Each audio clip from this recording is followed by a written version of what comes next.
Ibn al-Qayyim al-Jawziyya, Les sentiers des itinérants. Avant-propos. Au nom de Dieu, le tout miséricordieux, le très miséricordieux. Louange à Dieu, Seigneur des mondes. La fin heureuse appartient aux pieux, et la fin malheureuse est réservée uniquement aux injustes. Je témoigne qu'il n'y a d'autre Dieu que Dieu, l'unique, qui n'a pas d'associé, le Seigneur des mondes, le Dieu des messagers, celui qui maintient les cieux et la terre. Et je témoigne que Mohammed est son serviteur et son envoyé, celui qui est missionné avec le livre flamboyant, le livre qui distingue la guidance de l'errance, l'égarement de la bonne direction et le doute de la certitude. Dieu l'a révélé pour que nous le lisions attentivement, que nous le méditions avec discernement, que nous nous en réjouissons comme rappel, que nous l'interprétions dans le bon sens. Également pour que nous y croyions, que nous nous employions à respecter ses commandements et ses interdits, et que nous récoltions les fruits bénéfiques de ces sciences qui rapprochent de Dieu, qu'il soit glorifié, ainsi que les essences de la sagesse de ses fleurs et de ses jardins. En effet, c'est son livre qui l'atteste pour celui qui désire le connaître. C'est la voie qui conduit l'aspirant vers lui. C'est sa lumière éclatante qui a illuminé les ténèbres. C'est sa miséricorde qui est un pur don par lequel se réalisent toutes les créatures. C'est le moyen qui le lie à ses serviteurs lorsque toutes les causes sont rompues. C'est sa grande porte par où on accède, car elle ne se refermera pas lorsque toutes les autres portes seront fermées. C'est la voie droite qui n'est pas affectée par les opinions. C'est le rappel sage qui n'égare jamais devant l'emprise des passions. C'est la source généreuse où les savants puisent sans jamais se rassasier. Ses merveilles ne s'épuisent jamais. Ses dons ne cessent jamais. Ses signes ne s'éteignent jamais. Plus les esprits le méditent et y réfléchissent attentivement, plus il les comble de guidance et de clairvoyance. Plus il fouille dans ses plis, plus il fait jaillir pour eux les sources de la sagesse.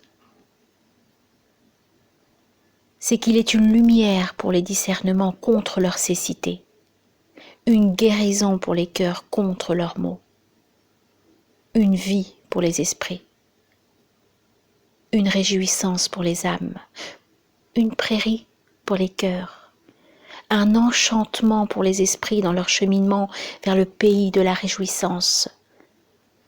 Celui qui appelle matin et soir, ô gens du succès, venez à la réussite. En effet, l'appel de la foi annonce au bout du droit chemin.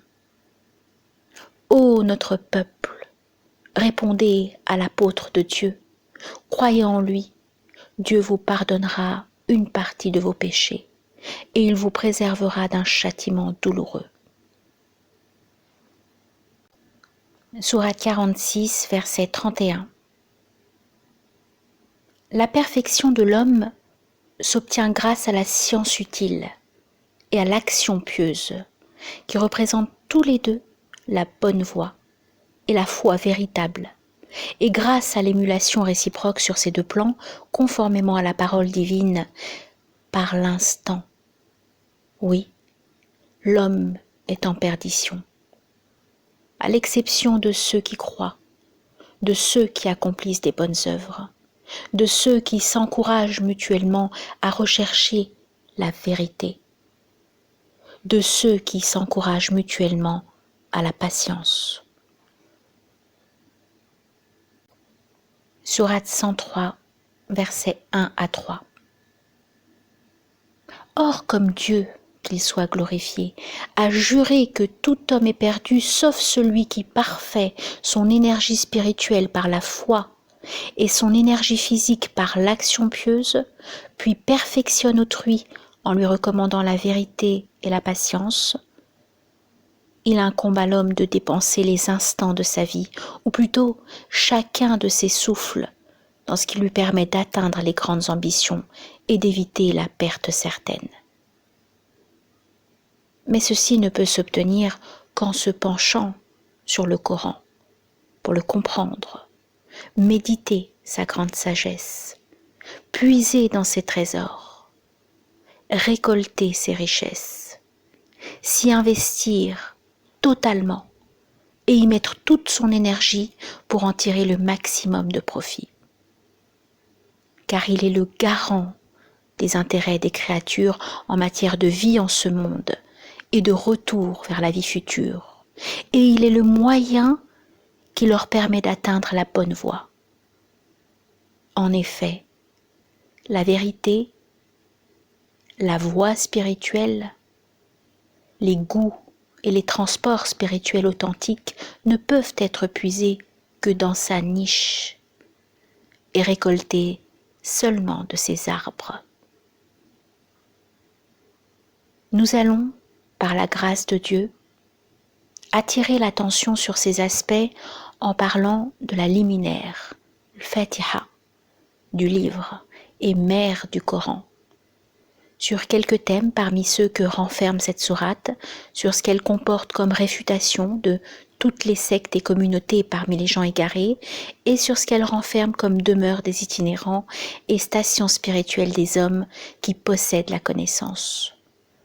De même, nous verrons la distinction entre les moyens et les fins relatifs à ces stations, ce qui en constitue un don et ce qui en relève de l'acquisition, tout en montrant que rien ne peut remplacer les enseignements de cette sourate. C'est pourquoi d'ailleurs Dieu n'a révélé aucune sourate semblable, ni dans la Torah, ni dans les évangiles, ni dans le Coran. Que Dieu nous accorde son assistance. Il est notre appui. Et il n'y a de force et de puissance que par Dieu, le Très-Haut, le Tout-Puissant.